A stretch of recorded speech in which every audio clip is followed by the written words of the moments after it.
Okay,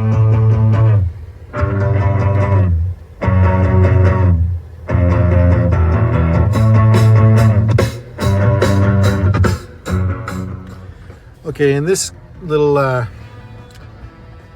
mini podcast, I guess I'm doing here on TikTok, what I'm going to talk about is future plans for Canada and how the investment that the federal government currently has earmarked for Volkswagen could maybe be repurposed to benefit more than just Volkswagen. Many of you are familiar with a town called Thunder Bay, Ontario. If you look 500 kilometers northeast from Thunder Bay, Ontario, you will find a place called the Ring of Fire. The Ring of Fire is a special place in Ontario that is controlled by First Nations, rightfully. And what has been found there is basically all the building blocks required to create batteries. You can make batteries from what you can find in the Ring of Fire. And with that, you can be a player on the world market for sustainable electric transportation going forward. Now, mystifyingly, nobody is planning a major city in the Ring of Fire. Right now, all new arrivals to Canada seem to either want to live in Vancouver or Toronto. And, you know, all those major cities are overcrowded now. As we all know, the rents are through the roof, housing prices are out of control, and the transit infrastructure in those places is pathetic. And things are kind of going sideways here, and we need a way to find somewhere else for people to live that's worth living. So I'm proposing, why don't we create a new city? Okay, why not? I'm going to call it Big Tree. Big Tree, Ontario, in the Ring of Fire. It'll provide employment at mines where they'll be mining for lithium and cobalt and so on and so forth. And they could put the factories there, or pardon me, the refineries, to refine those products into usable product to create the batteries. The battery factories themselves could also be there, okay, providing employment to the people that are moving to Canada in droves and don't necessarily care whether they live in Toronto or Vancouver, but would be perfectly willing to move somewhere where they could have a chance of owning a home and having a job worth having, okay? We can make this happen. With a few $1 billion, we can make this happen. You could have a modern city that rivaled Toronto, that rivaled Vancouver, that was built from the ground up with modern, sustainable techniques, and that would be built from the ground up to leverage the advantages that come with electric infrastructure.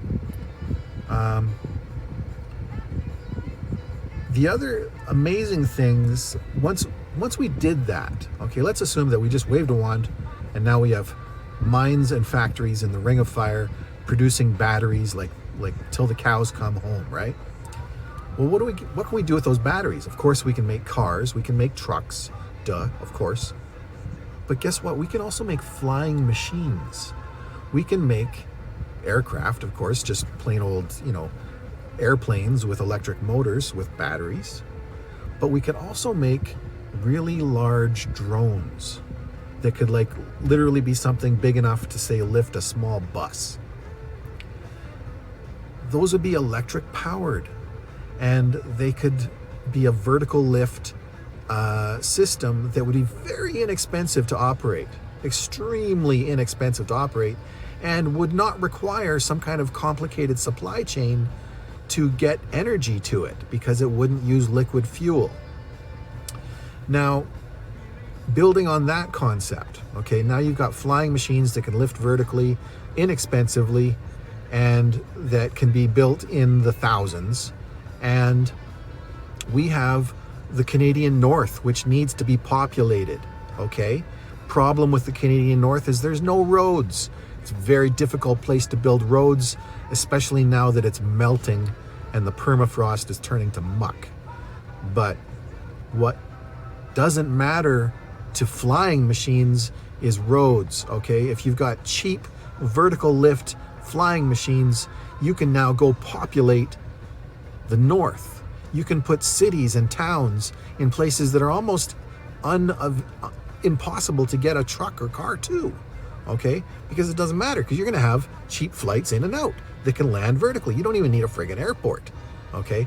All you need is a source of electricity for it to be able to refuel with electricity and fly back out. And guess what? Electricity can be provided through geothermal, it can be provided through wind, it can be provided through solar, it can be provided through other means, of course. Somebody's going to want to say nuclear, probably somebody from the East Coast. Funny story, I had some customers in my car the other day who happened to be lobbyists that were here in Toronto to promote the idea of disposing of the nuclear waste produced by the existing nuclear infrastructure on the East Coast. They want to store that in the Ring of Fire. Yeah. Yes, this pristine wilderness full of amazing sustainable minerals. They want to turn it into a literal toxic waste dump. I would object to that concept. I would say a better use of the Ring of Fire would be to create, I don't know, we could call it the arsenal of the future. You know, the Americans had the arsenal of democracy back in World War II. I'm talking about the arsenal of the future. Yeah. This is a sustainable Air Force, a sustainable Coast Guard, a sustainable air infrastructure that would rival the railroad in its ability to move goods and people back and forth, but would be able to do it from the air with no requirements of tracks or roads or even airports. So when people, are making decisions about the future and they're choosing companies that have proven to make bad decisions in the past, I gotta ask, has anybody got a bigger vision here?